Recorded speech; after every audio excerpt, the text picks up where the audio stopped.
आखिर कैसे हजरत मूसा अलैहिस्सलाम ने एक मुर्दे को जिंदा किया और उसने खुद अपने कातिल का नाम सबके सामने बता दिया। बनी इजराइल की कौम में एक आदमी का कत्ल हो गया, लेकिन कातिल कौन था इसका किसी को पता नहीं चला। धीरे धीरे शक और इल्जाम की बात ने तकरार और झगड़े की शक्ल ले ली।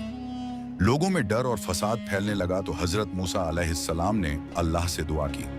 अल्लाह ने हुक्म दिया, एक गाय ज़िबह करो और उसके गोश्त का टुकड़ा मरे हुए के बदन से लगाओ। जब हजरत मूसा अलैहिस्सलाम ने कहा कि एक गाय ज़िबह करो तो वह कहने लगे, क्या आप हमसे मजाक कर रहे हैं? भला गाय का इस कत्ल से क्या ताल्लुक?